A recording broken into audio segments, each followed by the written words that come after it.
এই যে গড্ডা করছি না, গড্ডা আমার শ্বশুরের বিয়েতে করছি। গড্ডা করছি, গড্ডা চলাকালীন অনেক অনেক জুলুমগিরি করছে। এই গড্ডা এই গড্ডা সাত ডালার সময় আমার লোক ফাড়িয়ে দিছে, যে খন্তা ফাড়িয়ে দিছে, খন্তা দিয়া একবার শাড়ি দিয়ে হালিয়ে দিত। আর সাত দিতে দিবে না, মিস্ত্রি হইতে সব বন্ধ, কোনো সাত দিতে দিবে না। ওরা 50,000 টাকা দিতে হইব, 10,000 টাকা দিতে কম না দিলেও 10,000 টাকা দিতে হইব। ওর বাড়িতে গেছি, রাত্রের অর্ধেক ওর বাড়িতে কাটে আইসি, কাটে আনার পরে টাকা দিয়েছি।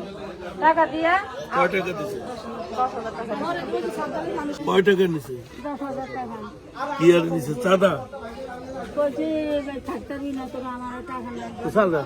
থাকতে হইলে আমরা এখানে টাকা দিতে হইব। এই ব্যাগটা নাই, এটা দিয়ে ফিরিয়ে পারেন না?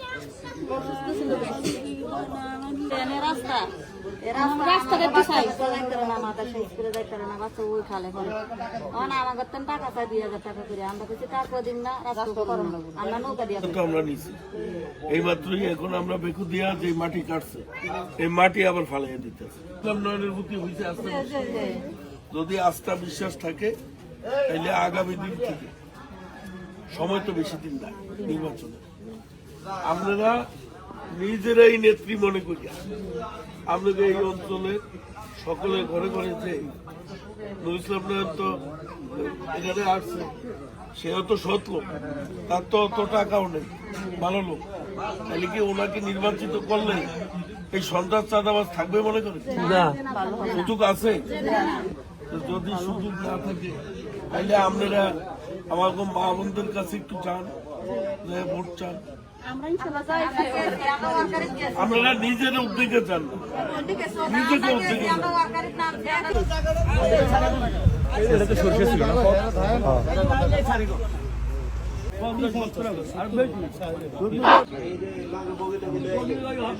বিরুদ্ধে নয়ন ভাইয়ের অ্যাকশন, অ্যাকশন, অ্যাকশন, নয়ন ভাইয়ের অ্যাকশন, জুলুমবাদের বিরুদ্ধে, দখলবাদের বিরুদ্ধে, মাদকের বিরুদ্ধে, জুলুমবাদের বিরুদ্ধে, দখলবাদের বিরুদ্ধে, অ্যাকশন, অ্যাকশন, নয়ন ভাইয়ের অ্যাকশন, জুলুমবাদের বিরুদ্ধে, দখলবাদের বিরুদ্ধে, সন্ত্রাসীদের বিরুদ্ধে।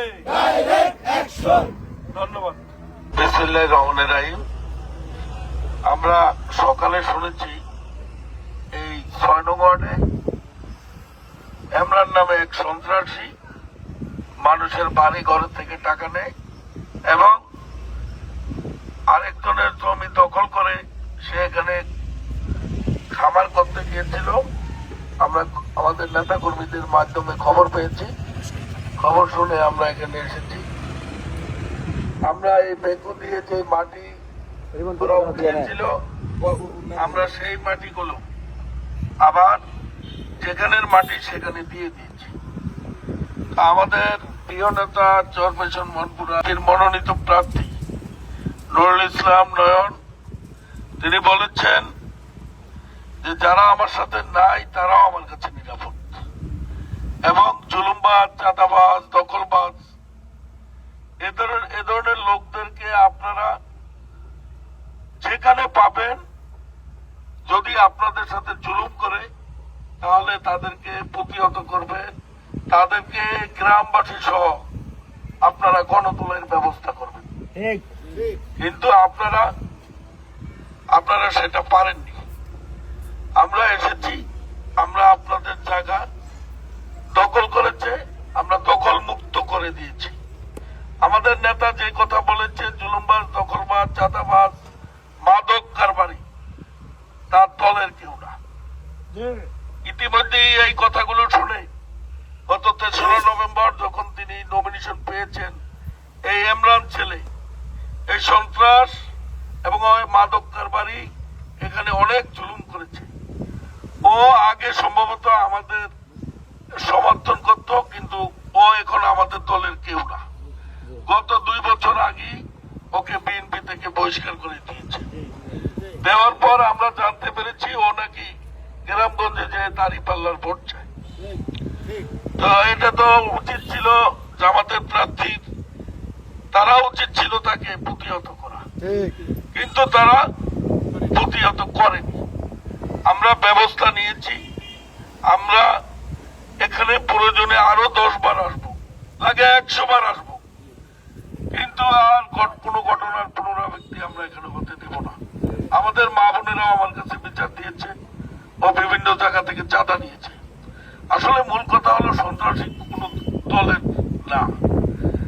আমরা নুর ইসলাম নয়ন যে কথাগুলো বলেছে, নুর ইসলাম নয়ন যে বক্তব্যগুলো দেয়, এই বক্তব্যের কি প্রমাণ আমরা দিতে পেরেছি? মুরব্বী পেরেছি।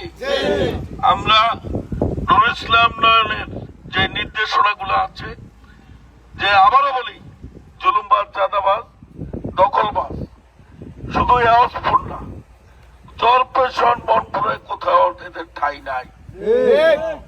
এখন তো তিনি বললি পুলিশ ধরে নিবে না, নিবে। কিন্তু যদি আপনারা এই আগামী 12 তারিখে যে ভোট দিয়ে তাকে নির্বাচিত করেন, তাহলে তখন তো প্রশাসন তার কথা শুনতে বাধ্য নাকি? তো আপনাদেরকে কথা দিয়ে গেলাম, আগামী 12 তারিখের পর শুধু আমরা না, 13 তারিখ থেকে এই সন্ত্রাসী অভিযান আমাদের শুরু হবে। এবং আমরা এই এদের ঠিকানা আগামী দিনে হবে ভোলা জেলা কারাগারে। এবং আমরা চেষ্টা করব, আমি ওসি সাহেবের সাথে কথা বলতে পারিনি, উনি মিটিং এ আছে, আমার সাথে কথা হয়েছে, আমি তার সাথে কথা বলবো। এখানে আপনারা দরখাস্ত করবেন, বাদী হবেন, সাক্ষী হবেন, আমরা মামলার ব্যবস্থা করে দেব।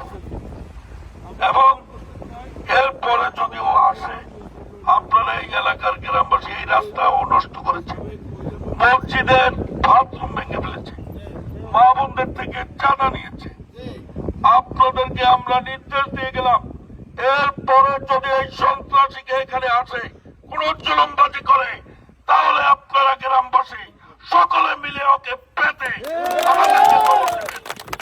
আমি আর বক্তব্য দীর্ঘায়িত না করে আমরা এখানে বিদায় নিচ্ছি। এবং এই বেকো আমরা এখনই রোবটে করে নিয়ে যাব, যে বেকোর মালিক, এই মালিককে আমরা পৌঁছে দেব। এরপরে আমার নাম্বার আপনারা রেখে দিবেন, যদি কোনো অসুবিধা হয় আমাকে জানাবেন। সবাইকে আন্তরিক ধন্যবাদ।